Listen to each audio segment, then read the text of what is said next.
గద్వాల జిల్లా కాంగ్రెస్ పార్టీ కార్యాలయంలో కాంగ్రెస్ నేతలు మీడియా సమావేశం ఏర్పాటు చేశారు. సమావేశంలో కాంగ్రెస్ పార్టీ అభ్యర్థులు బీఫామ్ ఇచ్చి లాభం లేదని, సొంత పార్టీకి చెందిన కొందరు ఇండిపెండెంట్ అభ్యర్థులుగా నామినేషన్ వేసి సరితమ్మ, ఎంపీ మల్లు రవి ఫోటోలను పెట్టుకుని బీఆర్ఎస్ కు ఓటు వేయడండి కాంగ్రెస్ నాయకులే ప్రచారం చేస్తున్నారని ఫిర్యాదు చేశారు.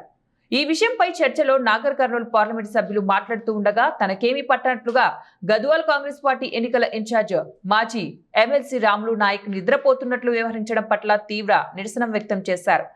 ఏది ఏమైనా గద్వాల బీఫామ్ల లొల్లి ఇప్పటికి తెగేదే లేదని, చివరికి ఒకే పార్టీకి చెందిన బీఫామ్ల గొడవ మధ్యలో వేరొక పార్టీ మున్సిపల్ పీఠం కైవసం చేసుకునే అవకాశాలు ఉన్నాయని కొందరు కాంగ్రెస్ పార్టీ నాయకులు అంటున్నారు.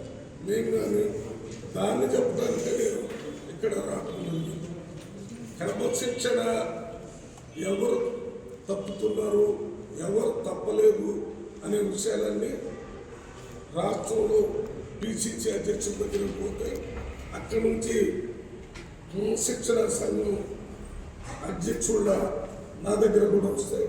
అప్పుడు తప్పనిసరిగా వాటిని పరిశీలన చేయటం, తప్పు జరుగుతుంటే సరిదిద్దటం, దాని మీద చర్యలు తీసుకోవడం కూడా జరుగుతుందని ఇప్పుడు కొంతమంది మిత్రులు నా దగ్గర వచ్చి రిప్రజెంటేషన్ ఇస్తున్నారు.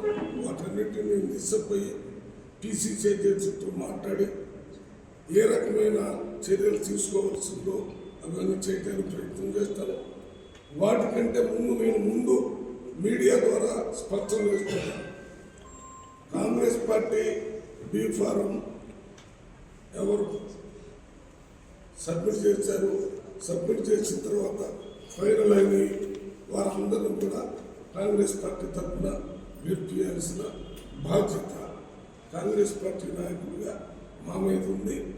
ఇది కాంగ్రెస్ పార్టీ పైనుంచి మనకు చెప్పినటువంటి ఆదేశాలను కూడా మేము అందరికీ స్పష్టంగా తెలియజేస్తున్నాం. ఎన్నికల టిక్కెట్లప్పుడు పోటీ జరిగింది. ఎన్నికల టిక్కెట్ ఇవ్వటం అనే కార్యక్రమం అయిపోయిన తర్వాత దాని గురించి నేను ఇప్పుడు మార్పు చేయటం కానీ, మార్చడం కానీ అవన్నీ ఇప్పుడు చేసే అవకాశం లేదు. కాబట్టి ఆ టిక్కెట్లు అవి ఇచ్చిన వాళ్ళందరికీ కాంగ్రెస్ పార్టీ తరఫున సపోర్ట్ చేయాలని చెప్పడమే నా ఉద్దేశం. దాని మీద నేను తప్పనిసరిగా ఇచ్చిన ఈ రిప్రజెంటేషన్ తీసుకుంటాను. ఇంకా ఎవరైనా నన్ను ప్రత్యేకంగా ఇస్తే తీసుకుంటాను. ఇది అయిన తర్వాత చూసి దాని మీద ఏం చేయాలో తీవ్రంగా తీసుకుంటున్నాను. దానికి మా ప్రత్యేకంగా పార్టీ తరఫున ఈ ఎన్నికల ప్రక్రియ ఇక్కడ ఉన్నటువంటి